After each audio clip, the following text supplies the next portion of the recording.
Hey, what's going on, everyone? Welcome back. This is Crash and Chugg. Chugg is back. What up, though? What's going on? Mi gente. I So yeah, he's kind of been doing his own thing, exploring the culinary arts and broadening his horizon with different techniques of cooking, which is something I'm considering doing now going forward. Man, jump on board, man. Shout out to Auguste Escoffier. That's currently giving me these new life tools. It's great, man. I really enjoy it.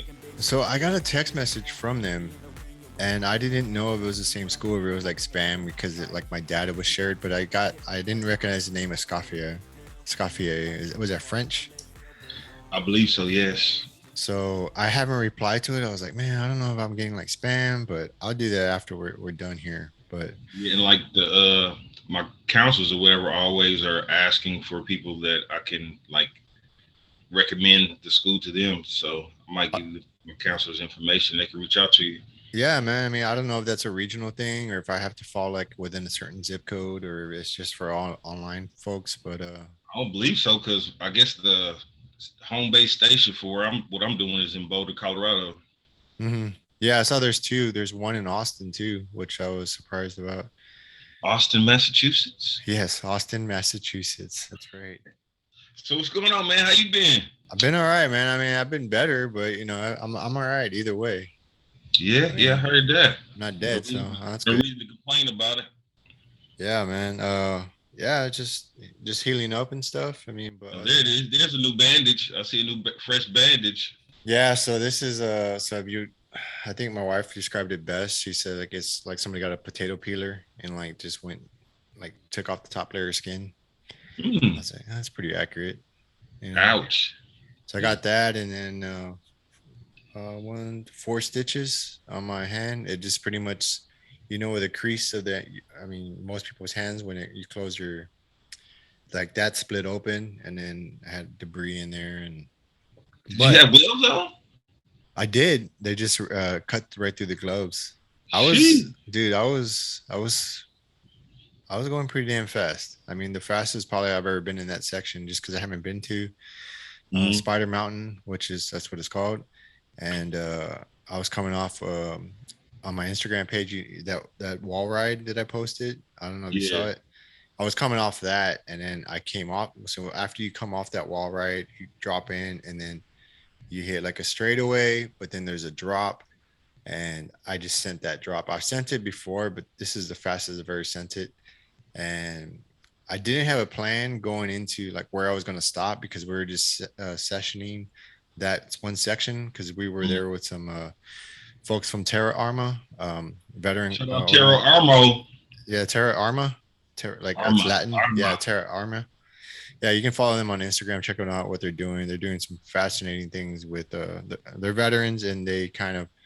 One of the veterans I believe his name's Christian. He was on a deployment, and he was just kind of going into the process of why they started this clothing brand. I mean, it's for a number of different reasons, but like the reason why he started designing the shirts the way he did was he was on deployment, and the shirts that we get issued, like just the generic ones, they were like cutting into like where the seam is, and then you got like a pack on, and God knows what else. Was just like rubbing like him raw, like on all the deployments, and it was just uncomfortable. And it was like there has to be a better way. So he, lots smarter than me, at least, or at least more committed in that sense of trying to design something different. And the technology that he kind of got into with the fibers and like the different, microbials, and I was like, wow, like so much so where like they designed the fabric where it uses the natural contours of your body, and the sweat will, track its way through like the natural curves of your body. So just kind of like, it's almost like you're like, I don't want to say an irrigation system, but like where you sounds just funnel the water or whatever, like down the natural contours of your body to like wash it away, and then the drying properties of it. And anyways, I'm not doing it justice at all, but yeah, we were out there. Yeah. And, yeah. But those bunch of good dudes out there, we hung out with them all day, and the way that happened was I guess reached out to Spider Mountain. Spider Mountain has been in contact with the Dirt Therapy Project, and so they asked for writers to kind of show off their gear or display their gear, like, and they were recording, trying to make a commercial with it or what have you. Yeah. And yeah, so we were sessioning at one stop, and I fucking sent it off, and I tried to brake where I normally don't brake, and I just lost the bike under me, and I did a head first slide. I mean, luckily I play baseball, so yeah, it Sheesh. was a pretty slide though. I mean, So you was in the actual gear when you was doing the shoot? yeah, and surprisingly, speaking of, like, to his testament of the gear, I mean, granted, my body still got jacked up, and I should have been wearing my other gear, like my roost guard and stuff like that, Yeah. and probably should, at the very least, I'm gonna invest in some like lightweight elbow pads. But Could you with that, tell? Could you go ahead. tell the direction of your sweat going differently on your body? Yeah, yeah, I could feel it as I was sliding. You feel all the debris going down. No, Man. but after even that long ass slide down the gravel, there was like maybe a half a dime size hole on the shirt, and that was it. Oh, pretty durable then too. Yeah. So I tested it for them, and without the intention to, but yeah. So my day was done after that. Shout out to David Reed. He cleaned me out, took most of the pebbles and stuff out of my hand because they were like lodged in there. And Mm-hmm. so he cleaned that up for me as best as he could, checked me out, and then he took me to the ER and was just kind of hung out with me all day. Had some good conversations with him. But yeah, So man, how early into the to the shoot did this happen? fuck early, man. It was like the first, no, actually the second section of the shoot. So Mm. I'd say maybe an hour and a half, 2 hours into it, and we were supposed to be there all the way to 11. That probably happened Sheesh. around 9:30 ish. So, and then Mm. at the end of the day, because of lighting, we were supposed to go back out like around 7 when the sun's going down. Yeah. So I mean, I still went out with them and everything throughout the day because I didn't want to let it ruin my day. It's just something I've been working on. True that. True You that. know So what I how long mean? you gonna be bike sidelined for? At the very least, 2 weeks, because I just want these stitches to. I got to take these out and then kind of see where I'm at with that. But once I get the stitches out, I think I should be good to go. And then obviously this, I got to let this heal. Yeah. I'll But probably take it shoot, off. other than the mountain biking, you've been going pretty hard fitness wise though. I've been noticing. Yeah, dude. So I started a program that I heard through a friend of ours. She's on the race team. Her name's Brittany. Shout out to Brittany, aka at Little Tank. What up, Yeah, Brittany? Little and Tank, that's the name? at Little Tank. Yeah, Oh, Little Tank.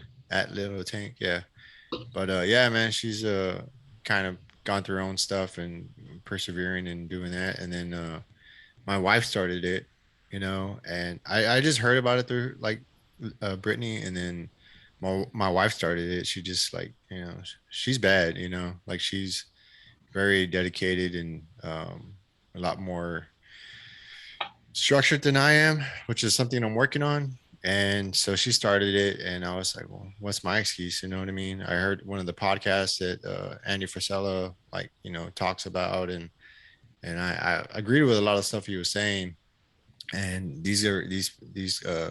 So the program is called 75 Hard, and you got to drink a gallon of water a day, read 10 pages of a non-fictional book, do 2 workouts a day. One of them has to be outside for at least 45 minutes. Um, I'm probably missing a couple. Uh, yeah, water. Anywho, and so there's What these day you things on right now? I had to reset, dude, because it sucks. I had to. The first time I had to reset was because, or the first time I failed. I don't know. I'm trying to sugarcoat it. The first time I failed was because uh, I forgot what it was. I didn't have a diet. So I started it and I was like, shit, I don't have a diet. So I reset. I think that was the reason.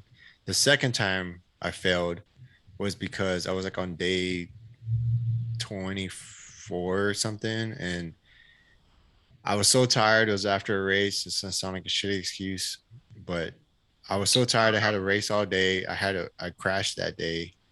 Um, my leg was pretty bruised, man. But I still did my workouts and everything. But then we drove back all the way home, and I fell asleep when I finally got back home after that long day of racing. I got home and I was trying to read my 10 pages. I fell asleep like on the ninth page or 10th page. I didn't read it all. The effort's there though, man. You can't say you failed. The effort's there. I know, but I didn't finish it, so I had to reset. I could have just been like sweep it under the rug, like, nah, I read pretty much read it, but no, I didn't want to. I don't want to lie like that. You know what I mean, to myself, because that's what you're doing. You're lying to You yourself. shortchanging yourself. Yeah, so I didn't want to do that, so I reset, and then this time I got all the way up to day 30, and then I crashed, and it wasn't because of the workout that I fell, because I already had did one workout. I could have still like hobbled around for like 45 minutes. Could have been But swimming. Damn hot. I fell asleep for like 4 hours after I got back from the ER, getting the stitches and everything. Yeah. And I got way behind on my water. And it was just like by the time, yeah, it was already, because I've literally had to stay up like midnight, 1 in the morning trying to finish my water, like the gallon, because I Then got does behind. that count to the next day? If No, you started it one day and you ended another day, or no, it like you have to finish it by the time you go to sleep. oh, okay. Everything you have to finish by the time you go to sleep. So I didn't, and now I have to. I'm gonna restart again. I'll probably do that. That's a heck of a regiment there, brother. Yeah, but the people that are doing this, they're like, you know, CEOs of companies and running like multiple companies, and they still get their shit done. You know what I mean? I'm Yeah, I'm retired. I mean, granted, I do a lot, but it's not like I don't feel like it's an excuse. So I want to challenge myself and try to. I want to see it through. You know what I mean? that's what I need to hear because I need to get this extra 30. I've got so many options and outlets, but I'm just not taking advantage of it, man. Yeah, I know, and it's real easy, man. Because as humans, it's easy. We're designed to be comfortable. I mean, we're not designed for that, but that's where we naturally like float to, is to Yeah, be gravitate to comfortable. being Yeah, comfortable. gravitate, and it's for efficiency, right? For like survival, primal.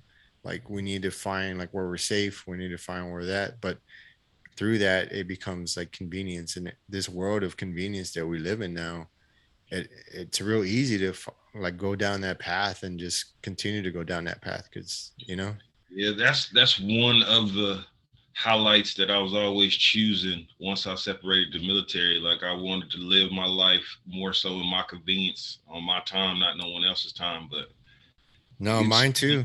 it's a method, but I mean it's not most effective, I would say. Yeah, I agree, dude. I was the same way. I wanted to retire and just get fat and dumb. You know what I mean? Like, just I was just Yeah. so, not to say that I had the hardest, but I was just done. I was tired, mentally tired, physically tired, and on multi levels. And then it was also the other added thing where I didn't want to be told what to do anymore. I just wanted to kind of be me. And Yeah, through that, I get that. I try to figure out who I really was outside the military, yeah, no, yeah, dude, Outs- not that protective shield that we had. yeah, it's yeah, I definitely I'm pretty sure that resonated with a lot of people, but it's like, where are you? I mean, some people, they kind of just cling on to that identity, which is, everyone's journey, but at the same time, I didn't know what I was anymore, so I was trying to figure out like where I was. And then, you know I've talked about this before, but going through, what I was going through, I didn't even have the awareness of like what I used to be. You know what I mean? It was just like I was so lost in my own weeds. Yeah, I mean, and that's another driving force behind me getting in culinary school. It's like, yeah, I know stuff, I know some things, but like that span of like 20, once you get a job or in college, learning that skill. The job I had in the military was a postman and pretty much a cleanup man, a janitor then almost. So Hmm. this culinary school is something precise that I can focus in on and I enjoy. So it's a Yeah, skill that will be with me forever.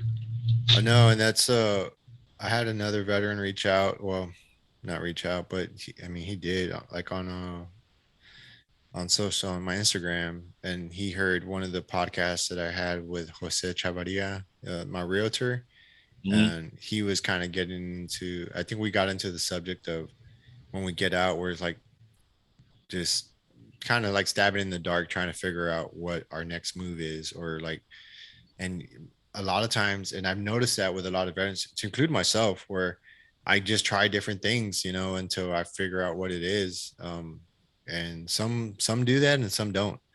But I think it's important that you just keep looking until you figure it out what that is. And then once you find that, work on it, but then also find something else and just keep doing that. Cause I don't know Yeah. if you lose Or like one. some, I wouldn't say it would be the easy route, but some people transition to just go contract work, doing the same job that they was doing, and just do Yeah. that in 20 or 30 years.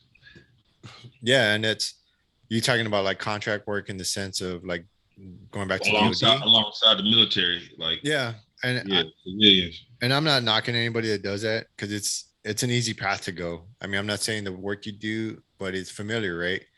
And Yeah, for a it's lot of comfort reasons, zone. More. It's more comfortable to do that than go try to do something else. yeah. And I mean, not yeah, it is. It is, but at the same time, it's also like it's good money too, because I had um, the opportunity to. I just wasn't ready to, because I think if I would have did that, then I would have not been able to face what I was going through at that time, even though I didn't realize what that was.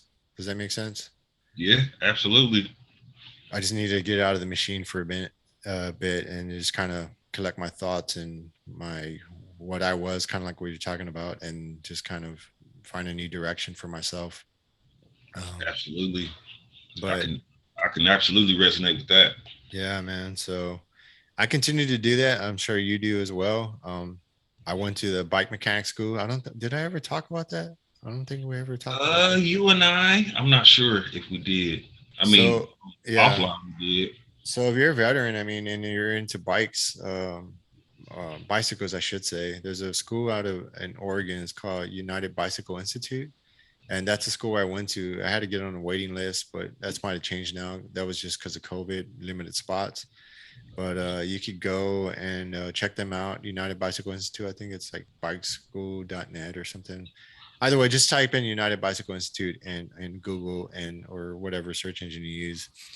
And yeah, that school was really good in the sense that it taught you the the first week I did like intro to bike mechanics, so that was cool. Like you just kind of want to learn how to work on your bike like high level, then like a derailleur adjustments and get the overall anatomy of the bike. And Did you you know ever finish putting the spokes together? no, man, I need a truing stand. I don't have a truing Mm. stand. Those things are like 700 bucks easy. Sheesh. Yeah. So I mean, I could. There's other ways I could do it. I'm pretty sure I could like, you know, put something together and do it. But no, I haven't. So that's another thing. So I did that. Then I did the professional bike mechanics course, and there's all these have. Well, the first one doesn't have a certificate. The second one does, and then you got to test out every one except the first one. But when you test out it, you get the certificate. But with that, you get certification just saying you're trained in bike mechanics. But they go everything from like how to run a shop to actually taking apart the bike and putting it back together, talking about different brake systems. You do road bikes, you also do mountain road bikes and mountain bikes. You do disc brakes, you also do hub brakes, which are most bikes and where they grab on your hub and squeeze like the rubber pads. Yeah. So would you Yeah. say now after the completion, not to cut you off, but No, you're good. so after the completion of this course, would you say now that your bike runs a lot better because you kind of tweak it yourself? Yes, I mean it kind of did before, but it helps me understand like mechanics better, and now I'm more tuned in to the like I took my rear wheel off, right? And now I can feel like whether or not my rear hub is needs service or not by the way it feels, you know. Like, Mm. so I know I need to service that because it's grinding a little bit, because over time, any like especially a hub, the friction, the speed, and all that stuff factor into the bearings, and you got to service that at least depending how much you ride, like anywhere from 8 months to a year. Some people probably do it sooner, but with that, again, you need like special tools, like hub wrenches or cone wrenches, and that's all. It's like a thinner wrench, so you can grab a hold of the hub, because a lot of these nuts are like so thin that if you try to use like a regular wrench, it's gonna keep slipping off, or you won't be able to grasp it all the way. Or he probably has potential chance of stripping it too. Yeah, so that would be something expensive to do. And I don't know it's exactly where bike parts are nowadays as far as like supply and shipments and all that jazz. So that may be an issue if you're trying to get a new one in. That's another thing I learned is before you do any repairs, make sure you have the parts on hand. Because Yeah, you that take makes something sense. apart, Take yeah, apart and be SOL. yeah, it's gonna be sitting there, and you have potentially you can lose some stuff. But yeah, did that, and also did a fork class where it's like a few days where you take apart like rock shocks forks, hydraulic forks, coil forks. You take apart all kinds of forks and see the inner workings of them. The rear shocks, took those apart. Got to see all the like the different like washers and like the space, like all that. Man, it's so like tedious, but I enjoyed it. Was a lot of studying that you had to do when you was up there. Yeah, I should have been doing more. And honestly, if I understood, I made it harder on myself for a number of reasons. I mean, one, not to make an excuse, but I do have like concentration issues where it's hard for me to focus. And my Oh, I'm with recall you on is, that. yeah, my recall is shit. Or I don't want to, I gotta stop saying it. My recall is not where I want it to be. So I am working on that as well. But I could have helped myself because all the tests are open book. However, you have a limited amount of time. So like I think one of the tests was like 100 questions, and you had like, I don't know, I think the math worked out to like 33 seconds a question Sheesh. or something like that. It was like You under gotta a really minute. be on your P's and Q's. Yeah, maybe it was like 45. Either way, it was like it wasn't much time. So you had to know your stuff. And so there's that balance, right? If I know, it's always hindsight's always 2020. So I have experience with the test. I know what to expect. I know where to look in the book. And that was the biggest thing that they were saying, like just know where to look in the book. But if you don't get the material ahead of time. So you just get it the week you start the class. So if the test is at the end of the class, which at the very least like a week or 2 weeks later, you Yeah, it's, and a like lot I of said, problems with keeping that memory bank. yeah. So like I said, I could have done more studying. I'm not trying to make excuses here. I could have did better. I had to retake one of the tests. Anyways, but my point is that it's a lot of information. It's good information, and so I did that and GT Swiss wheel building class, and that gave me a whole new respect for people that build wheels. I mean, I'm pretty sure you get better at it over time, but that itself, because just the basic thing of like the old term righty lefty loosey, right, righty tighty lefty loosey. Yeah, When you're building a wheel, the little they call them nipples, but the nipples on there, like you got to go opposite. Yeah, those cut glass. Like with those, you got to go opposite. So it's like lefty tighty, righty loosey. So I had to untrain my brain. unprogram your. Yeah, and that was a bitch for me.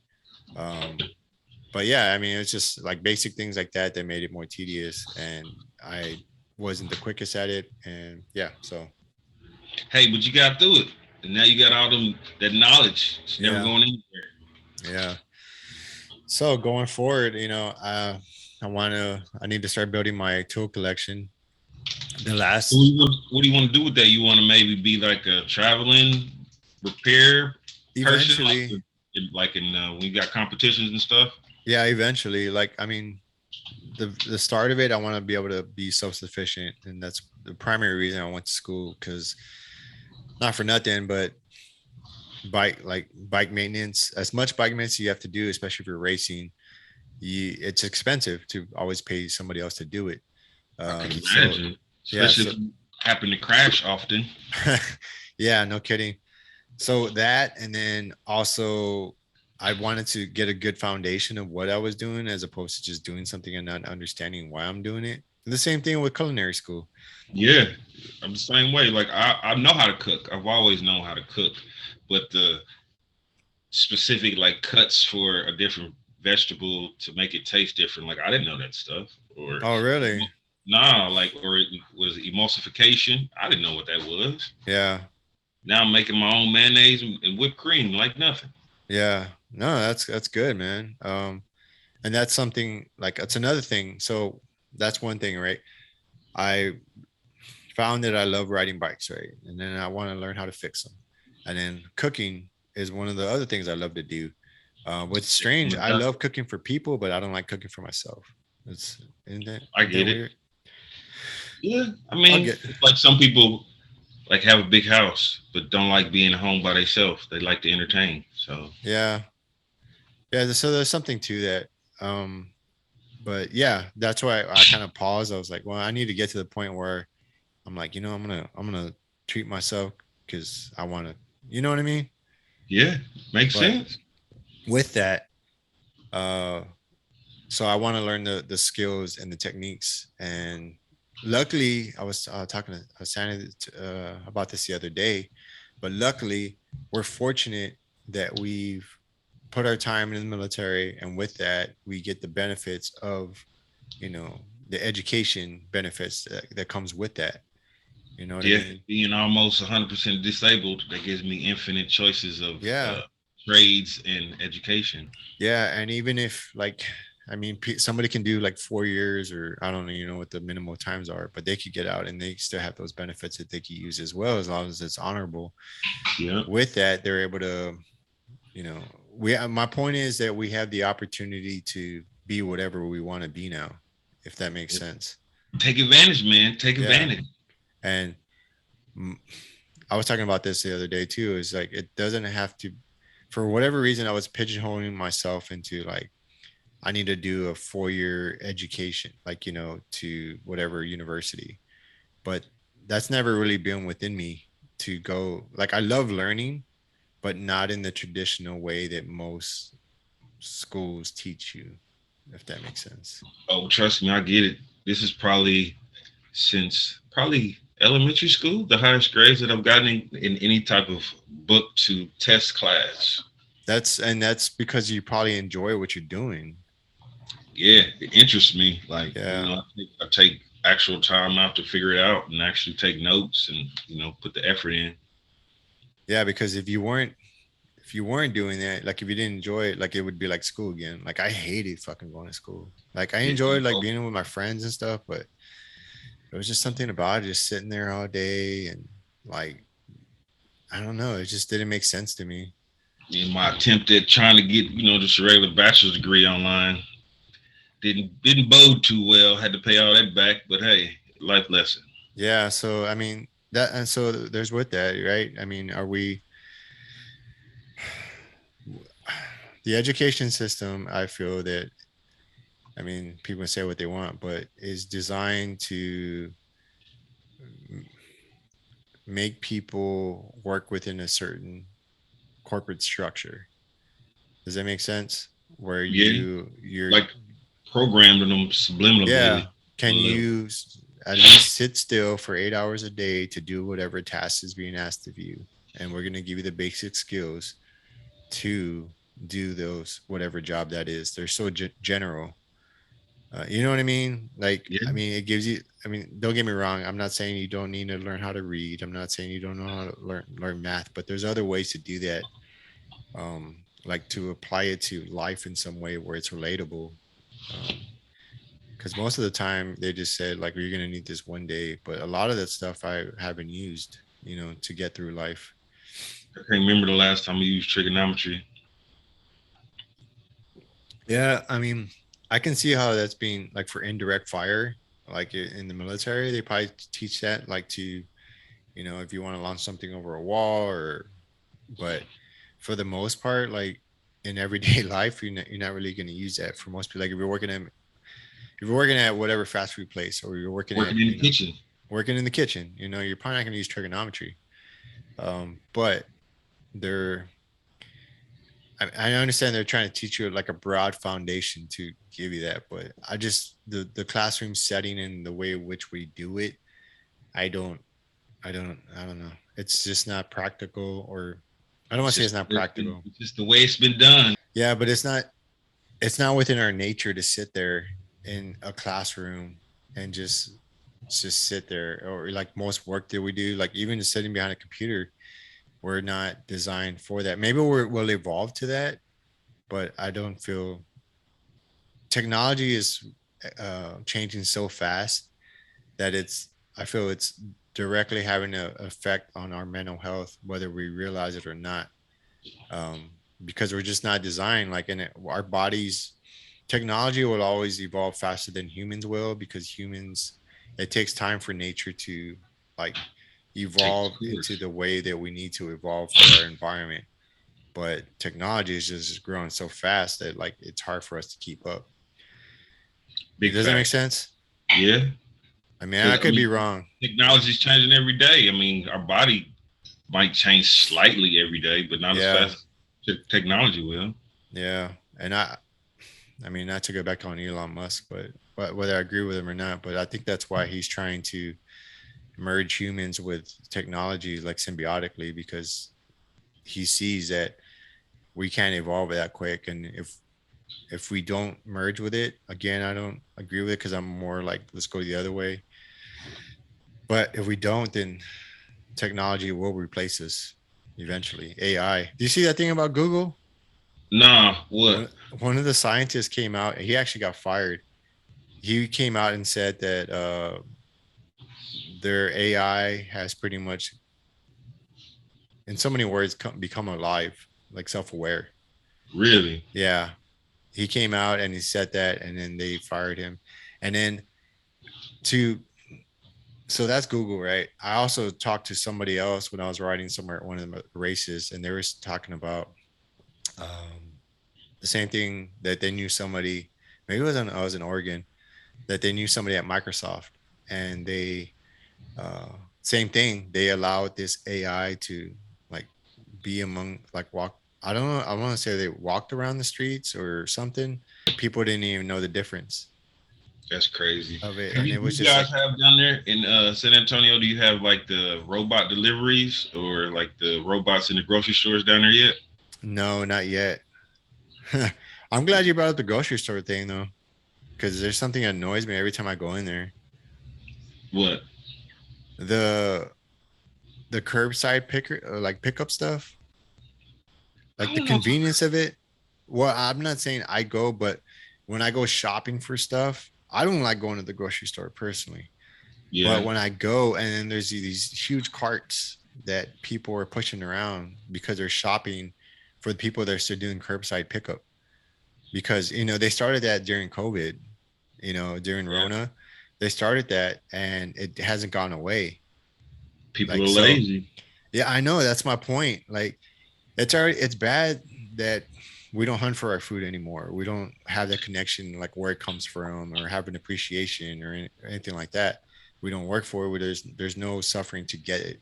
We just kind of, call Uber or whatever, and it just shows up at our door, and we just eat it, right? Never questioning like the process. Gotta love it. Yeah, guys, that's good. I like that. Yeah. So with that, you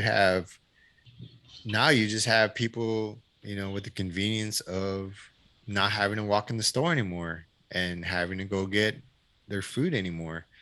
There's just somebody just walking around and getting it for you. And Yeah, I think my brief stint doing DoorDash, I did groceries from Walmart to someone's house. yeah, so, Yeah. and I know that's always kind of been prevalent. Like, I think New York, they used to do that like a long time ago, and stuff like that. But maybe I'm just seeing it now. So it's annoying when I'm trying to get my cart around, and I mean, they're just doing their job, right? They're just working, but it's like I having to maneuver, and sometimes there's like few of those in the aisle, because there's different people that are trying to get their list of groceries for different people, that are at the curbside or about to pick up their curbside. That's just annoying. Every time I see that, I'm just like, what the fuck, man? Like that's how lazy we become. I mean, we could justify like maybe they have pre-existing conditions, maybe there's um some traumas that are being, not reciprocated, but that are compounding from the news that they're watching every day, like people saying that there's a different, variation of Rona or whatever, you know what I mean? Yeah. And people don't want to take the chance anymore. I know in California people are still pretty adamant in wearing masks, and like I don't know, I don't even want to get into what's going on over there. Kind of hit or miss here. Some Yeah. place like some people have them on, some people don't. Yeah. And in here it's for the most part, like it's been like this for a while. But and like I said, to each their own. If they just want to wear the mask, but don't like be screaming at people like to put it on. Yeah, But it's a choice now. it's been pretty much like, gone, and not in a sense of gone, but like it's been pretty much like where people kind of went back to normal like a while back. But it is Texas too, and fucking Florida. They never. I don't think they ever did anything. They just fucking stay Never happened partying. in They Florida. Yeah, but that's Florida. I miss Florida, man. That's like my one of my second homes. I Um, passed through there a couple times. I enjoy it. yeah, I mean it's more the Panhandle, yeah, I spent a lot of good Destin amount of there, time. that area. Yeah, yeah, hell yeah, dude. It was a good time over there. I still got a lot of good friends over there. So with that, yeah, it's but that's crazy, dude. Like I know we talked about like Trump here, and people can be like, oh, whatever, to pick whatever side, whatever. He used to say a lot of wild shit, and maybe not the stuff like in the way you're supposed to create a division. And I can agree with some stuff like that. Yeah. But a lot of the stuff that he said, like, is coming true, like, or has come true. Like, He did say that. He did say yeah, the like he gas did. skyrocketed. Yeah, and the way he said it was like so, like one day, it's just gonna go away. Like it's like he's talking about he was talking about Rona. Like one day it's just gonna disappear. It's gonna go away. And I think it's been so in everybody's face that we're not numb to it. We were just like, oh, okay, all right. yeah, no, it is. And but at some point, like once you understand that, we talked about this before. Once you understand it's part of the human, like the vein of humans to get the disease or whatever, or any disease, like once it's in our, I can't think of the right word, but like once we're susceptible to it, then it's there. Like it's not going to go away. It's going to be like the bubonic plague, not in the sense of the severity of it, but it's all these other disease, smallpox, the flu, all these things, right? It'll be something Once else they're, you can catch and die. yeah, I mean, but once it's already in this, like the humans can get it, then there's nothing you can do about it other than take care of yourself, and as much as you can. And if and when you do get it, it's not a matter of if, it's a matter of when and to what Yep. degree you get that.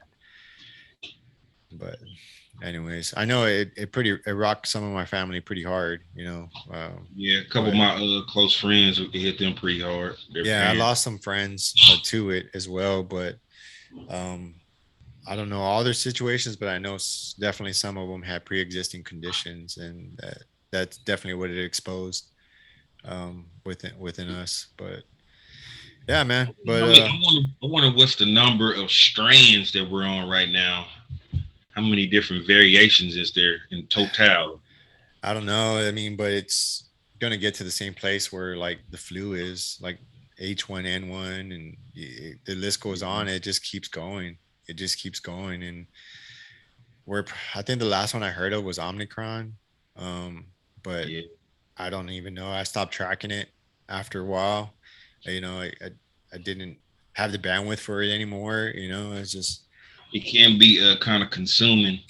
yeah, because I mean, and the one thing we talked about before, and it's well documented within science, like where you your stress level directly affects your immune system. So the more stressed out you are, and if you're stressing and constantly always watching something that stresses you out, no matter what it is, it's going to affect your immune system. So the more stressed out you are, and if you're stressing and constantly always watching something that stresses you out, no matter what it is, it's going to affect your immune system. So because your body doesn't know any difference. And True. so like watching like scary movies, or if you're watching I don't know, drama TV, like like Serial killer documentaries. yeah, and it's like you're watching the movie and your like hands are sweating and your like physiology is reacting to what's going on, even though you're consciously aware you're not in a threat because you know you're watching a movie, but your body's still reacting in that way. It's directly affecting because you're like your body doesn't know, it just knows what you're like something's going on, and it's raising like your what you're interpreting is raising all your cortisol levels and everything else. So with that, if you constantly do that and you constantly, I don't know, follow whatever on social media that stresses you out more, you watch the news and that stresses you out more, you're at work, that stresses you out, your kids, all these things that factor up like into it, then your immune system will start going down because it Appreciate, only has so yeah, much because it's bandwidth. being your body and everything's absorbing all that. So I Yeah, mean, has nowhere else to do but take toll yeah. on the immune system. And if you don't work out or like have some outlet, healthy outlet, then it's just going to compound and compound. And over years of doing that, I mean, you're going to start developing diseases. Yeah. But, anyways, yeah. So going back to like outlets is, you know, doing things that if you're in a position to do things that you love, such as cooking, such as working on bikes, such as riding a bike, or going on a hike, or a Playing run, ukulele or yeah, archery. ukulele, archery, yeah, these things that you're just fascinated by or drawn to, then I encourage you to start doing those things. There's like archery, dude. The first time I picked up a bow, I mean, dude, and I don't want to say I'm like the weakest person, but it's different muscles. Like I was pulling it back, dude. I was fucking shaking. The first time you get on a Bowflex, you're getting on Yeah, a Bowflex and you're not back used to in using your the day. stabilizer muscles.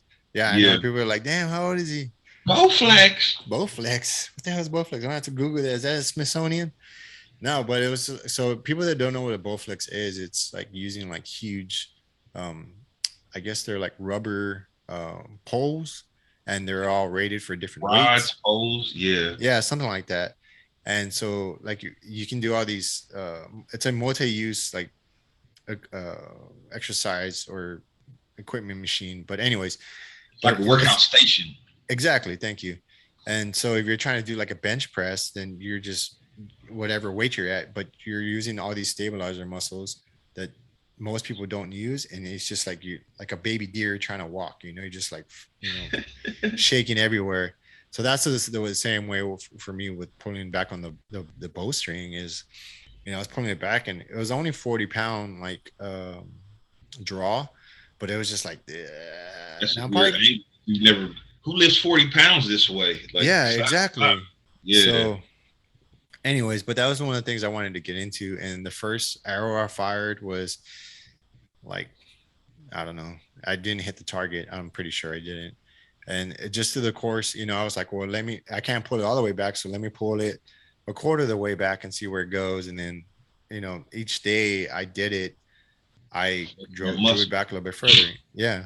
Your body will adapt as long as you put in the work with it. But, and the ukulele too. I mean, I'm pretty sure you can talk about some of these things that you probably got better at over time. Yeah, I can't talk about Ursula.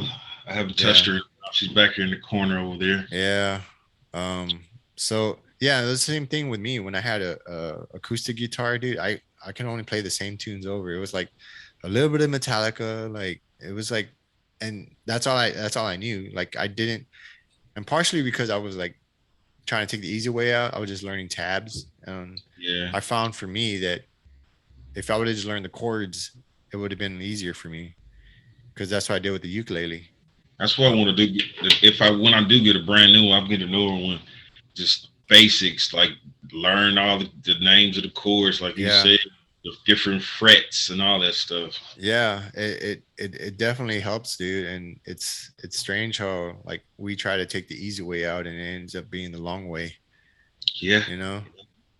the Uh, scenic route. yeah, wait, yeah, and if you just do stuff the right way, I don't know. It would just, you would cut a lot of time in half of trying to learn whatever. So the ukulele too, that's the same thing. I got like a little chord sheet from the guy I bought it from in Hawaii. And as soon as I got it, I didn't want to make the same mistake as my acoustic guitar where I didn't really play it as much. I would just pick it up every so often. And Mm-hmm. I would just, I looked at the chord sheet and A, play, C.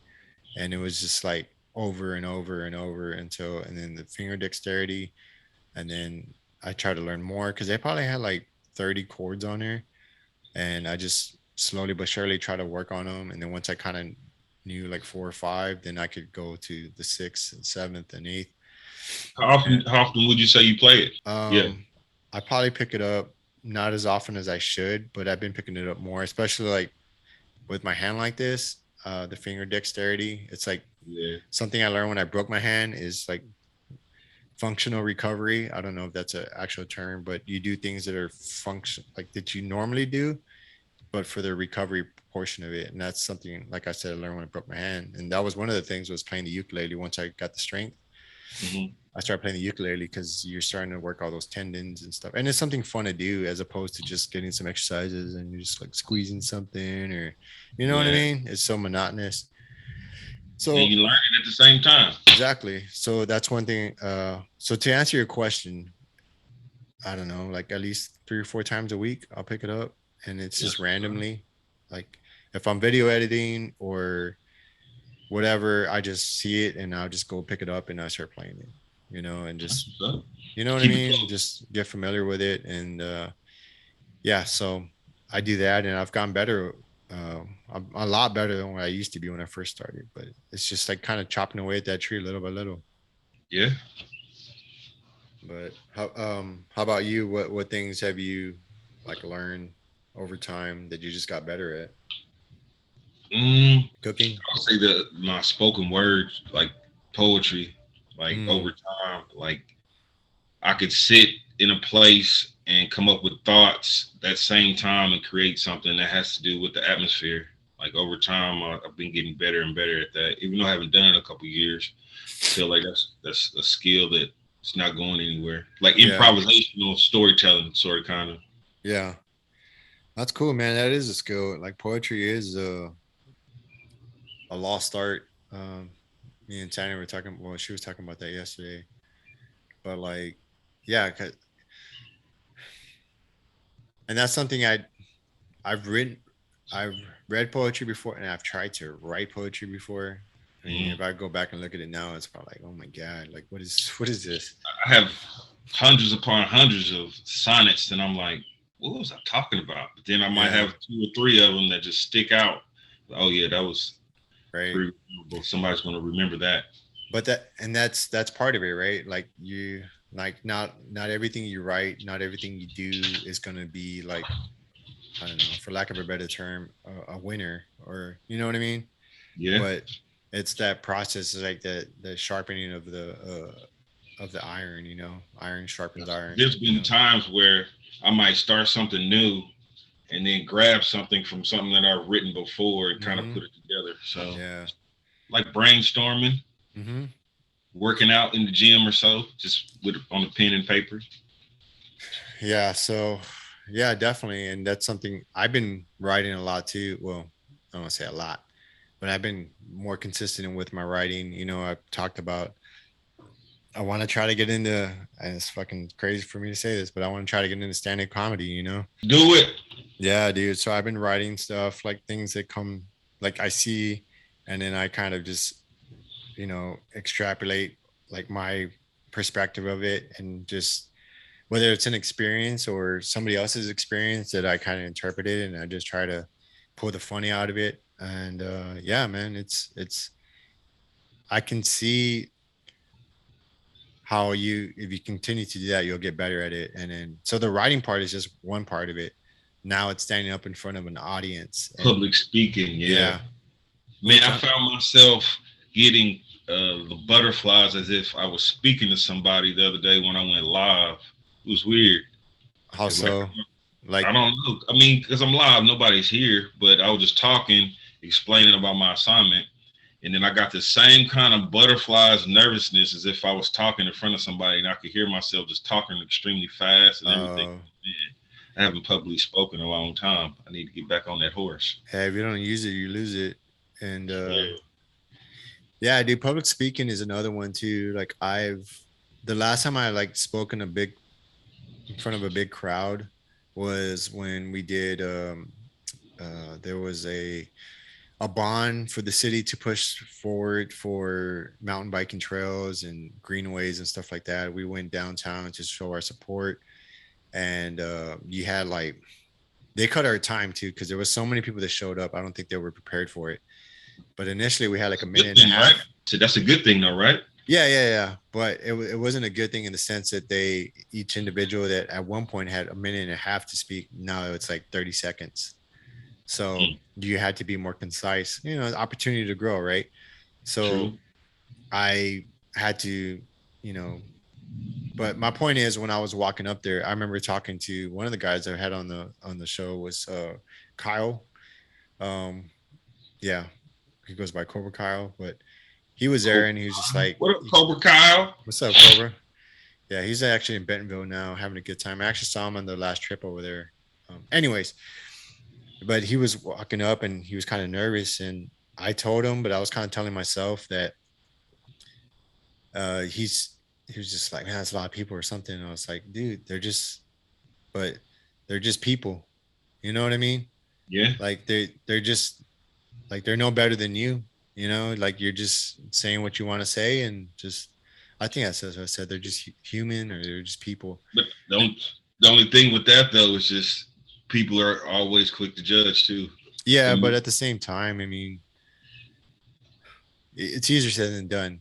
But at the same time, it's like you can't control how they view you, how they're gonna think, because they're gonna interpret it, and it's gonna go through their filter of experiences in their own life. And that's actually I gotta control this bladder, man. I can't hold it. Yeah, man. Do your thing. I've been drinking water like crazy. Yeah, my bad. You're good, man. Hey, man. Nature calls. And we're back. Back after these small banyo. Yeah, shit. I feel like I need to go too here in a little bit, but I forgot what I was talking about. But yeah, I mean, hopefully this episode is going to be out on July 4th. But yeah, I just plans for the 4th. No, that's not something I probably should celebrate, but I'm not. I mean, I haven't. I don't know, for whatever reason. Maybe because we're always gone, but also like when I was a kid, we didn't really celebrate July 4th.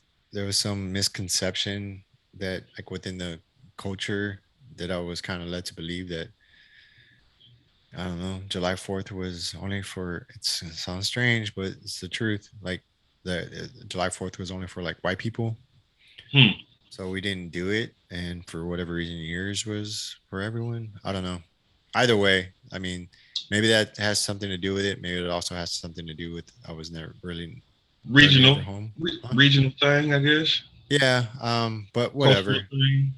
Last year I don't know. But anyways, going back to July 4th, like there was I know I've been trying to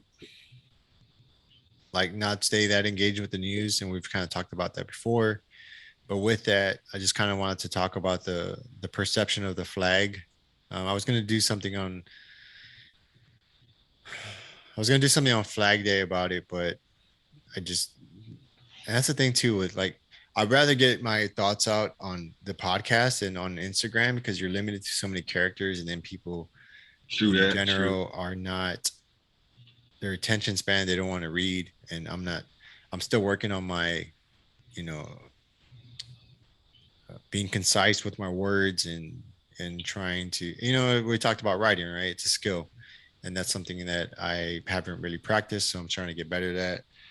But bro, have you like looked at some of your footage from maybe like, I don't know, 2 years ago to now to see the difference? I mean, not intentionally with that, but I have accidentally, and it's proud of yourself so far? Yeah, knock on wood, dude. Yeah. I mean, and one of the biggest things that I learned was, so if you had like a testing ground, right? and a place like a reference, that would be Bentonville, Arkansas, which is where I kind of first linked up with the Dirt Therapy Project, and without even realizing it. But that was my first trip. I Some of the trails have stayed the same. Some of the features were way out of my league. And then we went there this past year, or not this past year, like maybe about a month or so ago. And I was doing things that I wouldn't even thought would be possible. Like You my put first time you going been there. putting the work in, brother. Yeah, and it doesn't even. I know I do that with always trying to get better each like ride, but to see it actually kind of like come to fruition and actually do some of these features and doing some of these, like I was hitting like tables, like you know so a I don't table is know. like, You got to break it down. I don't know what a yeah, table so is. it's a, just imagine like a jump, right? But it's a lip. So there's a like a launch, and then the table is like the case pad in case you hit it short. It's there like for forgiveness. Like Okay. if you case it, then you land on something. But then there's also a gap. So if you hit the same jump, but there's nothing in the middle, so you have to clear it. If not, you're gonna either eat shit really bad or hit the lip, or it could be bad all around.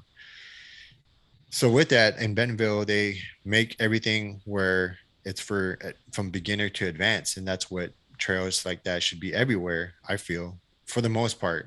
I mean, unless they're like some remote trails or like double blacks or something like that. Red Bull Trail. Yeah, but like for community trails, they should be tables, right? So you're landing and it's forgiving, and it allows for progression. But with that, I was hitting like, I mean, I can't wait to see because there was the Dirt Therapy Project hired a company called Benton Drones. And there was a guy out there with goggles with some fast ass drone just following us, going down these lines and just hitting jumps and stuff like that. So I can't wait to see that footage. And then shout out to Benton Drones, shout out to Epic MTB, Epic. He's a really good dude, David Acevedo. Um, but he went out there and he was doing like the filming for us, which is kind of cool because I didn't have to worry about my GoPro. And then shout out to Jonathan for having the foresight to, he wanted me just to ride and not have to worry about recording. Yeah. So, he asked David to go along, and that was awesome, because even though I enjoy the recording and doing that and giving back to the program, it was cool just to kind of just ride, And just and focus just, on riding. yeah. So with that, I was able to just concentrate on technique and these jumps, but I was hitting, I don't know, man, there were big tables, like stuff that I would never imagine possible, probably like 35, 40 foot, like tables, like clearing them all the way to the other side. Sounds pretty And fun though. yeah, dude, it was, because that's one of the things I love about jumping is like the freedom you feel in the air. It's like that weightlessness, like some people that go scuba diving, that's what one thing they talk about is not just the ocean and its beauty, and like you feel like humbled by it, but more so like the weightlessness of it, to kind of just be there. And there's something to that. I don't know. Yeah, I can see that. I don't know what that talking about. All I feel is Not yet. we when need I we go need down the hill, when I we need to get get you we need to get you a bike, man. We need to extra somehow large get you frame, extra extra large large frame. frame. Yeah, dude, we need to get you a bike. um I need to start looking into that. But with that, yeah, I finally drop the hammer that like eluded me for the last three trips I went over there. Like the first trip that I had the opportunity to do so, it was closed. And then the second time, which was last year, I broke my collarbone 5 minutes into the get into Bentonville, which Sheesh. sucked. But that also allowed the opportunity to start working on, the thing I wrote about on Instagram of like, Take a step back. take a step back, allow that process of like anger and being pissed off, and like, if, and I don't know, people misunderstood when I said cry. I don't know, because if they thought like, crying because of the pain.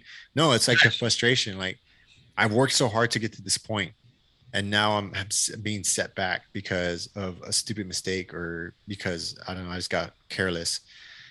And with that, that's where I learned that like I knew I fractured my collarbone because I could hear it crunching. And then Mm. we drove back. We rode back to the car. Sandy and I we rode back to the car, which and that was an extra thing. It was like we just drove 10, 11 hours to Bentonville from San Antonio.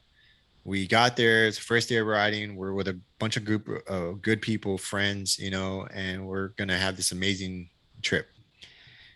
And then it's cut short because I just go down on a very easy feature. My front wheel just washes out, and I just land straight on it, right? And so that, and then I go back to the car, and that's why I was supposed to do that drop. Like that was my soul, not my soul, but that was like my goal, right? I wanted to see if I can do this drop. I knew I could because I've done drops similar to that, but I just wanted to check off the list. So when I went down, I was pissed and angry. And normally I kind of just keep pressing and don't really carve out time for each like of those sections. But when we got finally back to the car, like, Sandy was like, "Are you okay? Are you good?" I was like, just give me a moment. So I got out of the car. I went to go just sit, and I allowed myself to, I mean, call it what it is. I don't really give a fuck, but I cried a little Breathe, bit. You know what I breathe. mean? Like I mean, you put a lot of time in, build up. I mean, that's a lot of emotions. Like a lot Yeah. of time you put into it, a lot of money put into it. Yeah. And I didn't like, I just, a good one, like, I just allowed myself because and the more I think about it, so when you incur some type of pain or trauma or something, like your body, you know, registers that. And if you don't have a way to release that, whether it's a yell or like a small cry or just a tear or something to allow your body to process that, then it's going to hold on to it. It's going to like store it up with everything else that you're already holding on to and not processing because of whatever. And I do feel that that stress that you're not releasing will prolong your recovery. I mean, this is all theory. I don't know. Maybe there's some science out there, but that's just something That I might feel. that might explain something for me, like on a personal note. Like say for I don't know, like I stub my toe, or I mean, like I don't know anything. I don't make any noise, Yeah. but I will shed tears so fast on any rom com movie Yeah. or Yeah. even a Because cartoon. it's an opportunity. Like your body's trying to find a way to release that. Same thing with me, dude. Like we saw. So yeah, like I carved out time for that, right? And I allowed to myself to release that in whatever way that was. And that in that moment, it was like a small cry. I like shed some a little bit of tears, and then I consciously was like, once I felt good, I took a deep breath, and I was like, all right, I'm ready to go to the next phase. I'm gonna go to the ER and figure out what's going on.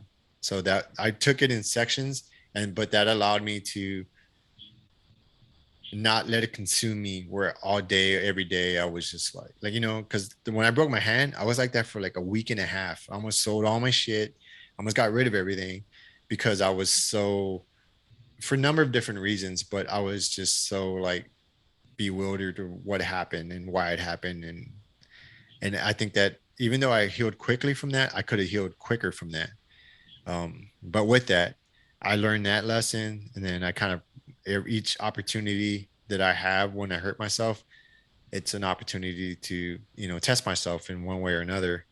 So that's why I started to learn that idea of like make time for that, move on to the next stage. All right, it's you're pretty much accepting what happened as opposed to like Yeah, I wish I could have embracing did it, this. accepting it.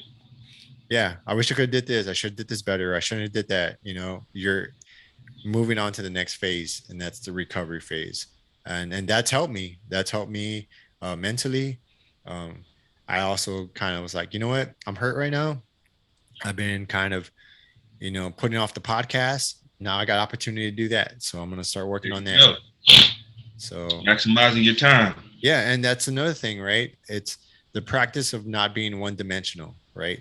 I enjoy the podcast, I enjoy playing the ukulele, I enjoy riding my bike. um, and if I didn't have all these other things to fall on and I just had mountain biking, then I would be in a shitty place because that's all I am. That's my only release. You know what I mean? Like you gotta, Outlets. Great to yeah, have multiple outlets, bro. you gotta have like, yeah, it's like your quiver, right? You got a bunch of arrows that do different things, or a toolbox. You know, you used to say in the military. But yeah, man, it's so yeah, it's I just got better at it, and I kind of shift my mindset around it, and it's all about perception. And through that comes opportunities. You know, like. Yeah. You don't block off the possibilities. You know what I'm Mhm. saying? You don't like automatically put the blinders on and just focus on just the now, focus on the future, Yeah, focus on better growing, all that. and I saw like a direct result to that that kind of supports that idea. You know, I feel like every negative thing that can happen in your life, I mean, if you kind of go back to the yin and yang, like there's always, even in the bad, it's on a spectrum, right? So there's bad, right? And then and somewhere on that spectrum, there's a bit of good, right? Because everything has to, even the dark has to have light. You know what I mean? It's just like there's that balance, but it's just what we choose to focus on. Like it's easy, real easy to focus on the negative.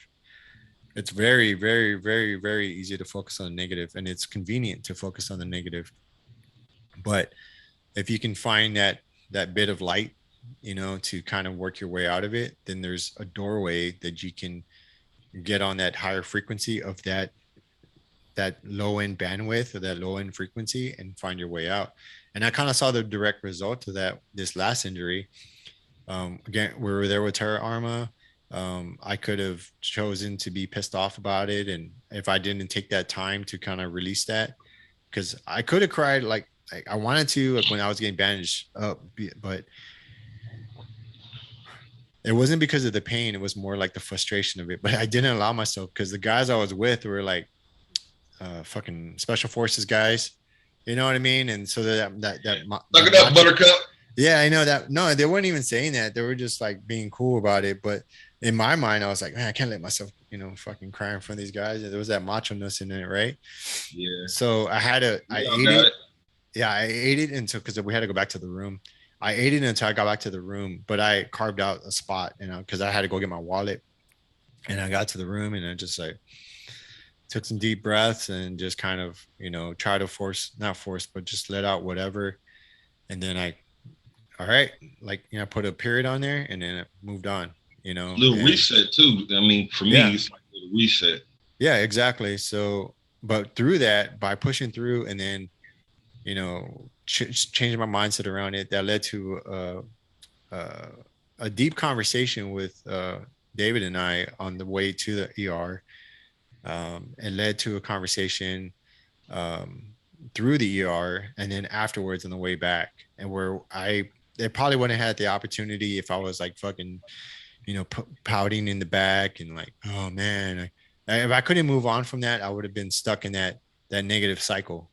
Yeah, and that just And attributes to your growth, man. Growing as yeah, a rider, mentally, physically, spiritually. I yeah, mean, that's man, growth, and bro. there's something to that, right? You know, in the military, they used to talk about, at least later in the latter half, they talked about like the 5 pillars. It's like social, physical, mental, spiritual, and social. Did I say that social already? Yeah. But like it's true. Like maybe it's health, like not health, but like food. Like I don't know what you call Wellness. that. Nutrition. I don't know. I forgot what the fifth one was. But it's true. Like if you don't nurture all those things and keep the balance, then you'll start kind of deteriorating. Like the wholeness of you will start to deteriorate. But Eat with away from that, the inside. huh? I said it eats away from you from the inside out. Yeah, and we don't even realize it. Like I said, it's a slippery slope. But I pushed through that. I pushed through you know, after the stitches and everything, and got back. I slept for a little bit. I allowed my body to sleep, and then when went back out to the shoot, I went with them. I could have stayed in the room, and I thought about it, just resting. Like, oh, I need a rest, you know, so I can recover. They're like, no, fuck that. Like, I'm gonna go out and I'm gonna Take go advantage. enjoy my time. And I was in pain, but as another opportunity for me to challenge myself and see how much I can endure within reason. I wasn't like fucking running laps or nothing, but Running you know, behind them on running yeah, behind them. I gave me an opportunity to talk to some of the other guys and kind of get to know them a little bit. And then after that, there was a boat ride. I was tired. We still had to drive back from Burnett, which is about a 2.5 hour drive back to San Antonio. But no, I pushed through that, and they were like, "Hey, you're gonna go on the boat ride?" And I wasn't going to, but I was like, fuck that, I am gonna go. And I got on, and we had a good time around the lake. And I could have still taken the opportunity because they were jumping in the water. I'm like, man, I've been wanting to jump in this water so long, but I couldn't, because Yeah, fresh I did. fresh Yeah, stitches. yeah. I had Man, all these fucking cuts on me, and I was like, I don't want to get infected. So I just like, what? I'm organisms gonna, in your body, different yeah, organisms. I'm gonna compromise, and I just put my feet in the water, and I just hung out, and just like they were out, like doing whatever, and I was just there on the back of the boat, like not feeling sorry for myself, but just enjoying what I could from it. And Yeah, that that's led what's to, up. yeah, man, it led to different conversations. Um, and even like uh, opened the opportunity. I was asked to go on their podcast, Medevac Podcast, which is I don't want to say it's sponsored, but it's under the Black Rifle Coffee umbrella, which is a huge veteran business. They sell coffee and stuff. So I went on there, and then that turned into, it was just crazy. It opened up all these doors of Happened for a positivity. reason, unfortunately, to your skin demise in your hand. What's up? I said it happened for a reason, but unfortunately for your arm and your hand and your leg. Yeah, but it's like it's also like changing that mindset around it and deciding to make the best of it, as opposed to just dwelling in, like, wallowing in my own like pain or sorrow or what happened to me or what have you. You know what I mean?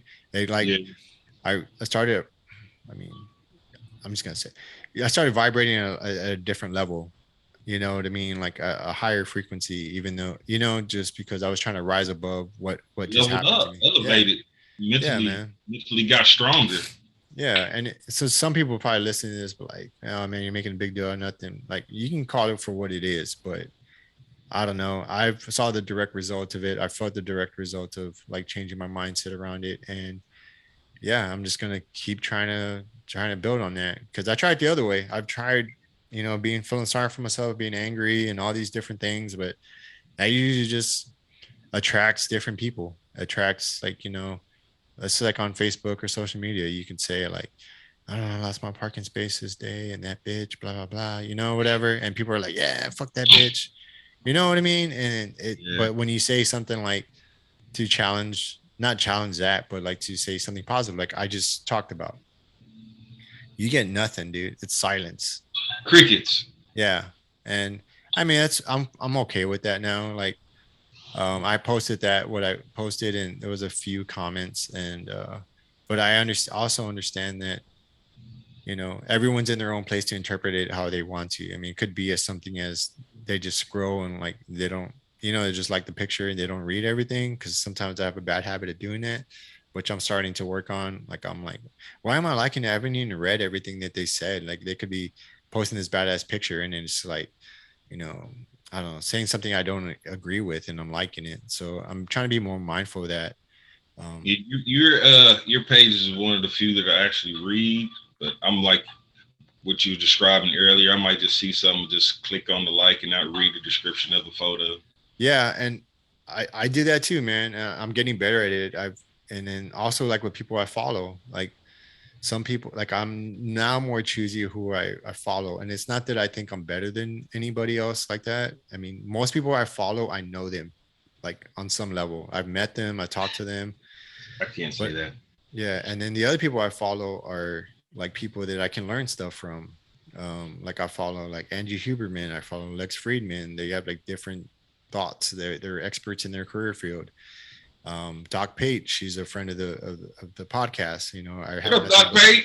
yeah, I have Kate. I have nothing but respect for her. I've met her before, and she's a good person, good human, all good things happening to her. She's just, and then, like, but not only that, like she puts out good information, like thought-provoking things that are there to like better, the whoever follows her.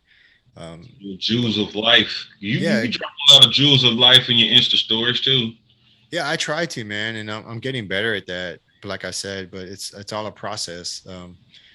And yeah, so my point is like I try to follow people that are gonna make me better, or I'm gonna learn something from. Because oftentimes, if I don't know them, most of the times it's just like the same thing over and over, and that's fine. But I'm looking for more. I'm looking for more to enrich my mind, myself, my body, everything else, and I'm sure, as we talked about before, we don't know everything. So you It's gotta, people older than us, and it's people that's gone through what we're going through. So I mean, yeah. So trying to find those people and some then people do try, want to help too. yeah, exactly. So I mean, I'm not saying anything or knocking anybody. It's just like what I'm seeking, and yeah, through that is, it's learning stuff about myself and so forth and so on. So, Super um, dope, brother. yeah, man. But yeah, it's just changing your mindset around things, and it's like also self-control. Self-control is another thing I've been working on. Trying to curse less is another thing I'm working on.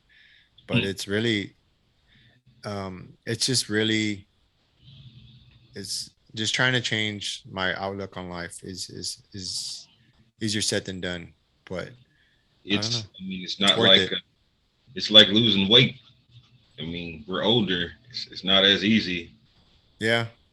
Well, if you think about it, and that's a good point, but if you think about it from the sense of it's not easy, that's correct. Because when you're younger, you're able to, your metabolism is running at a higher speed, I assume, for most people. And then you haven't been on this earth that long to develop that many bad habits unless it started at like a really young age. True. But with that, it's harder because of the amount of years that you took to get to that point to be in whatever shape that you are to that point. So then you have to retrain those habits Make a within you, conscious effort. A a conscious. conscious effort, and Yes, understand sir. why you're doing it. Your why, and we talked about it before. It's not my term. It's I forget the person that wrote the book, but define your why. But if you're trying to lose weight for, I mean, whatever motivates you. But if it's something that's not like deep within you in the sense that it's like part of your value system, then most of the time, 9 times out of 10, you're gonna lose weight and it's not gonna last because of it's not in a it's not part of your foundation. So with that, if you can identify like I want to lose weight and you can come up with that true understanding of why you want to lose it or come out of depression or whatever, then you have a goal. So that way when it gets hard, you can always fall back on this is why I decided to do this. This It's is what nobody I'm else's reason. You doing. can't do it because so and so lost weight and I want to be like so and so. But so and so is a different person. That's their whole different journey. You can't Your do that journey, because everybody's journey is different. exactly. And it's appreciating that and then appreciating your own journey, which I'm still learning how to fucking do too. But Yeesh. once you do that and you identify your why, then there's nothing you can stop you. Like you just try to stay in that discipline of why you're doing it. And other people won't understand it because other people don't like change. We don't like change. And you might lose some friends from it. Yeah, because like I said, you attract the people that you attract the people of the whatever frequency you're on. So if I give you a prime example of what you just said. You attract the people and the energy, you know what I'm saying, that you're putting out. I mhm, ride a lot here, but I ride by myself. I went on one group ride and it was so hot that it was only one other person that coordinated it, and they were a chef and they own a restaurant down here in this exclusive part of town. And it was like, you yeah, want a job? And I'm like, wow, what are the chances? You yeah, know, that's a great point, dude, and that's exactly like what I'm trying to get at is you try to change your environment, you try to better yourself, you try to just I'm gonna go on this group ride, and you found like-minded people, as opposed Yeah. to not knocking anyone, but like let's say, I don't know, you had friends that just wanted to do the same thing, whatever it is that you do every day, and it's like kind of like Groundhog's Day, and it's whatever it is that task, and it's maybe just sitting around watching TV or something like a show y'all watch. Yeah. You're always going to stay in that frequency, and it's comfortable, and it like there's a lot of habits that go with that. You know, it's just kind of vegging. You're not getting an exercise. You're not. It's just the same frequency that you're always a part of. But when you kind of leave that environment and you go to a place, one outdoors, two doing a physical activity, three you're around other people that are trying to do the same thing, then it's like a different frequency. People are around and you're kind of vibing off each other. You know what I mean?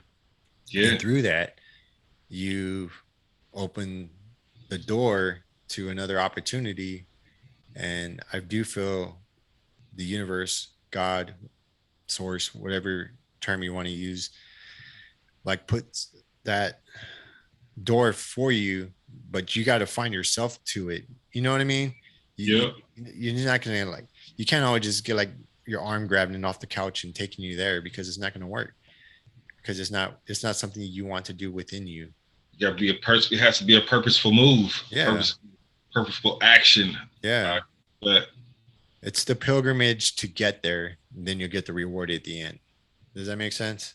yeah, at the end and during, I believe. Yeah, and during, because you not only that chef, but you also probably met other people like, hey man, I'm gonna go for a ride next week. Do you want to go? Like, hell yeah, dude, let's Actually, go. actually, it was just her and I because it was like 98 degrees. I was like, I don't care, I'm going. Yeah, and But those I got are to talk about, like her journey and her business. What she does. mhm. So I found some new roads to get around in the city that I was unfamiliar with. So it was pretty cool. Yeah, man. And you see, and like 98 degrees, that's an obstacle, right? Those are blocks put in the way so that way, Deterrence. yeah, if you really didn't want it, then you would use that as an excuse not to go. That's why one of the things I talk about, and again, it's not my original idea, but like seek discomfort, seek being uncomfortable because life is not always in this perfect, air conditioned, well lit Nice room. breeze. Yeah, nice breeze. It's not always going to be ideal conditions. That's what one of the things I started doing. I started like, I mean, I kind of we did it in the military, and I think if we can pull in our past experiences, like being on a deployment, whether or not like you're in combat or not, it's fucking hot. It's like Yeah. 120 by I don't know lunch. Sometimes some places it was like 130, but you still had to do the mission. You still had to. A lot of times I was digging outside in a trench or on a backhoe, with the digging trenches, and it was hot. And then you have the heat coming off the equipment. Um, My first deployment, I filled sandbags doing escort duty. So, yeah, there you go. yeah. So, And even though it's not, it's that you're having to persevere in that environment because the mission has to get done. And we oftentimes minimize, and you know, myself included, minimize those experiences and don't pull on them because we compare ourselves to, well, I wasn't doing that, so I'm not going to talk about it because it's not as important as this other person that was, I don't know, kicking down doors and just doing whatever, like on the front lines. And yeah. I'm not knocking that. And I have nothing but respect in the world for people that did that. Um, so much so that I minimize my own shit. You know what I mean? I'm like, what I did wasn't that important, even though what we did was important. But with that, it's like, all right, it's 98 degrees here, right? I'm not gonna go outside. It's too fucking hot, whatever. I can use the excuse. You know what I mean? I can use the excuse like, I've done it, for X amount of years and I'm not gonna do it again. But then with that becomes the convenience and the comfortability you know, of life. And then you start losing that and you start losing what you're capable of. So Yeah, if you, testing yeah, yourself, and just being used to, like you said, used to being uncomfortable. yeah, Used to an audible of sorts. yeah. And So it's a skill like anything else we talked about. But if you don't practice that skill, like of being uncomfortable, like walking out in that heat and existing in the heat and doing whatever in the heat, then you're gonna, you know what I mean? You're gonna, Yeah, you're always. So my point is that if you can pull on those experiences and you can overcome a lot of adversity, just be like, man, I used to do this. Like, I can still do it. You know, I've done it before and I can do it again. So you yeah, go out and you do it. And then doing that, you just get comfortable with it because you're accepting the idea that, like, I'm going to be hot or I'm going to be cold. I'm going to prepare for it. I'm going to go out and I'm going to do it. And once you accept the idea of doing something, it gets a lot easier as opposed to fighting it every step of the way. You know what I mean? absolutely. Don't make it harder than what it already is. Yeah. I remember having to tell troops that, like, they would just start bitching and complaining. And I remember one time we were in Korea and uh we got locked down into one of the buildings. They closed those big ass fucking steel doors. You know what I mean? Because we were in an exercise and it was right when we were about to go off shift. We were on shift for like 12, 13 hours. People were tired. We're all in camp suits. You know, we're about to go back to the room so we can get something to eat and get some sleep. And there was like a E4 staff sergeant. I don't know, one of the two. He was the same rank as me, but he just started bitching and complaining, like, just like, man, what the fuck, man? We didn't go back to the fucking room. And mind you, we're all in the hallway, right? We're just listening and we're just like, and then after a while, I was like, I'm fucking tired of hearing this shit, you know? So I told him, like, hey, man, Not making the situation any better. yeah. I was like, shut the fuck up. Like, we're all here. We're all in this, you know, like, we're like, if you don't like it, you know, the first opportunity, I'm pretty sure we could find you a way out of the military. You know, like, we've all accepted this thing. And I'm not saying I'm gun ho or nothing, but we're on this shit together, man. Like, you fucking crying and bitching and complaining about it is not going to make the situation better for anyone. If anything, you're making it worse because you're just, I understand you're frustrated, but at the same time, like, keep that shit to yourself. You know, Don't nobody want to hear that shit. nobody want to hear it right now. You know, we're all hungry. We're all fucking tired. We're all sweating our asses off. You know, we stink. You know, a number of other things, but I don't know. It's just that idea is like, you know what? We're all here, and I don't want to hear your shit right now. Just fucking move Yeah, on and let's you're not keep going. special. You're here with us. Like we Yep. all do it at the same time, brother. Yeah. So I mean, for whatever it is that was, like, not to, I'm not gonna bring up any names, but we served with somebody. I'm going. Yeah, man. It's just that that that mindset that, and I'm not the strongest mindset at all, but it's just like that choosing to bring that negativity to a situation that already sucks and infect those around them, and especially we're in a position, a leadership position. You know Can't what I do that. mean? That's Yeah, infection. It's just gonna spread, and everybody mentality gonna be like the negative mentality. So yeah. And I got a lot of that from that deployment. I had so many people coming up to me and asking me questions. I'm like, where the fuck did you hear that? What did you like? And they were like, so and so. I was like, so no, yeah. So it was. I learned a lot from that deployment, especially shit that I fucked up on that I should have. It's just, it came with experience and time, and like, I learned, though. I learned, and next opportunity that presents itself, I'm going grew to. from it. Life Yeah, experience. yeah, and yeah. So yeah, I mean, and that's the goal, right? To learn from your experiences and not make the same mistakes if you can help it. We can help it. Yeah.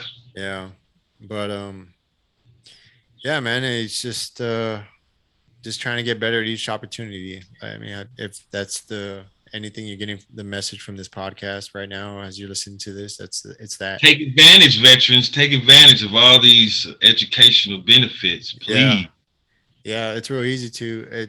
And don't find yourself pigeonholed into the, I 4 year need to do a degree. 4-year degree, or I need to get, No, whatever I went to served within the military. Like, hey, I don't know. And me, I was like, calm. I need to get out and I need to get a cybersecurity degree. I need to do this. I need to do that. And if that's what you want to do, then by all means do it, man. Like, I'm not trying to knock, like, if that's your path and that's something you love to do. But I think a lot of us, me included, I kind of I wanted to stay in the same vein because I already have all this experience. I can make the most money off of it. I can be successful. I don't have to relearn something. I don't have to start over. And but when you kind of Staying in that comfort zone, like you was talking about. yeah, but if it doesn't truly make you happy, and you've done a lot of things while you served in the military that you probably didn't want to do, but now you have the opportunity, if you have the support from your family and those around you, to do anything you want to do and still make a good living. You may have to adjust your lifestyle for a while in this transition phase, but it's if you can try not to focus on the financial thing of it, and it's easier said than done. Everyone has their own, problems. It's Um, taxes. They on my tail. yeah. So, but if it's like anything, right? If you're transitioning into something, there's going to be a learning curve. There's going to be some heartache. There's going to be some break. But once you get to the other side of it and you're doing something that you love, whatever it is, golf instructor, whatever it's a chef, whether it's a Well, bike mechanic, yeah, you're going to invest in your spirit more than you're going to invest into financially, and that's going to balance out because you're going to be doing something you love. I mean, there's a whole bunch of different things you could do, like golf instructor. That's not something I considered, but I spoke with another veteran, yeah, and that's golf. what he did. Yeah, barber. You can be a barber if you love cutting hair. You can be a cosmetologist if you want. The VA will pay for that. Yeah, There's a number of things that you can do that you could get self enjoyment and self fulfillment over. And there's probably a lot of veterans that actually already do understand that. Maybe we're just coming to this understanding, but I guarantee you that there's a lot that don't know about it because they exactly. just don't assume that the VA will pay for it if there's it's not already a vetted process. And there's a lot of them. And then even still, I mean, just you and I hearing it from one another, I mean, that just motivates to keep going, keep Yeah. doing it. Keep Yeah. I was going. talking to Chugg the other day and I was trying to figure out what my next move was going to be. And it's something I considered in the past, but I just didn't really, for whatever reason, I didn't do it. But I was like, damn, why don't I just go become a chef, or like to Yeah, learn a part of that trade, and the VA will pay for that as well. So I'm probably gonna end up doing that. So yeah, yeah, you're gonna thrive at it. I got no doubt about that. yeah. So thanks, man. I appreciate it. I'm sure you have too. It sounds like getting good grades and stuff, and Yeah, it's something I love to do. we're holding steady. We got until probably like middle to end of September. Then we're gonna have that new fresh ink right here. We're gonna get that Chappelle C, as I like to call it. For a chef or what? Chef and Charles, Got you. Chugg, Nice. Carlos in Espanol, tu sabes. Carlos. That's my brother's name. That's actually his real name. I had him on the podcast too. That That's what's up. was What up, Carlos? yeah, dude. I mean, he goes by Charlie, but he yeah, I just brought him on. He goes hunting all the time, and I was trying to figure out like new guests, and I was just kind of we went to lunch together, um that's kind of like how I decide, not decide, but like Brainstorm. what are we going to talk about? Like if I have you on, like I don't want to just talk about this or that. Let's talk about a bunch of different things. But one of the things, and he's more experienced in, is hunting. He's been doing it for 15 years, I think, and I've been doing it for zero. So yeah, it's Novice. more than I know. But I mean, it was a good conversation. Um, it's just I think he was a bit nervous when having the conversation, but I think most people are that are not used to being in front of a camera, or there's a lot of stuff that factors into that. But it's just a conversation. That's all we're doing, having a conversation, and hopefully you guys Chopping get it some. up. Yeah, man, just chopping it up.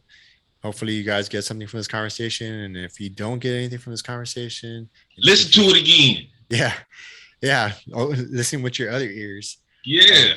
But if you don't, and you feel like something like somebody else could benefit from this podcast, or you feel that it's resonating or resonating with somebody else, or you don't even have to be a veteran. You could be, I don't know, just a human that's just wants to Get some different list information from different people. different information, different perspectives, different everything. And at the end of the day, you don't have to agree with what we're saying.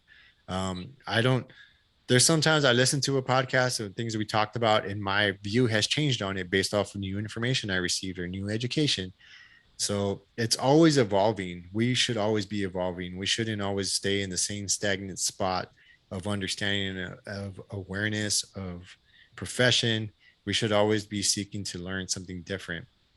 And again, it's not that I want you to believe what I believe or see things how I see them, but just have the critical. I think that's what we've lost as people, is the idea of critical, or the critical thinking. We've lost that. And think for Yeah. yourselves. Everybody wants things so quick, and critical thinking takes time. Yeah, and just like Instagram posts or Twitter or anything like that, you're limited to so many characters, and there's no chance for nuance. And then even people do that with podcasts. They'll hear something they don't like, and then they'll take out a section of it, and then exploit it for whatever reason. But you didn't. You're still doing exactly what social media platforms are doing, is that they're limiting your character amount of words you can say, and then that's all you say. But with any subject, there's so much nuance, and so many, especially like some of these complicated issues, such as, I'm not going to get into it, such as abortion, such as the flag, such as all these different things that Yeah. you can't just talk about it like in 250 characters or whatever it is. Not possible. It's not because there's nuance. There's so many different possibilities and reasons why something should be done a certain way or not be done a certain way, or two approaches to attack the same problem, or many approaches attack the same problem. It's not this or that. It's like sometimes it's a combination of this and that. But I don't know. I'm again, I'm just a person talking, you know what I mean? It And needs to be heard. yeah, man. And hopefully you guys hear what you need to hear and do your Hit own the like research. button, subscribe. Yes, hit the like button, subscribe. If you do not want to watch the video, we're also on most, I'd say like 95%. We just got on a different one streaming platform, which was not part of Buzzsprout. So we put our stuff on Buzzsprout, and then they put it out to the masses, or with all the other um, streaming platforms. But we're also, if you're listening to this and you want to like see who we are and like our setup, then go to YouTube. It's Crash and Chug. You can do Crash and Chug, or Crash the letter N in Chug. And we're just gonna kind of keep this rolling and discussing these ideas and these conversations, and have people on different perspectives, and hopefully you pull some stuff from people's experiences and conversations, And grow with us. and grow with us. Yeah, like I said, we don't know everything. We're not the smartest people in the room, but we are willing to discuss our most of our weaknesses and our blind spots, and hopefully you can relate to that and understand things differently after you leave this podcast, at least. So yeah, again, there's gonna be more coming. What's up? I said, appreciate y'all. Yeah, appreciate y'all. Like Chuck said, subscribe, hit the like button, hit the notifications on YouTube. That way you can stay up to date with the latest content.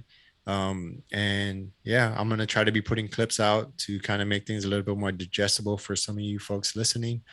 And yeah, I'm just gonna keep it going and keep trying to improve as we go on. So Spotify, Pandora, iHeartRadio.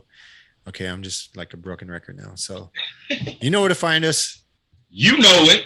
You know it. Yeah. So thanks again for watching, and appreciate your guys' time, and enjoy your ride or your commute or wherever you're going. So thanks again. Holla.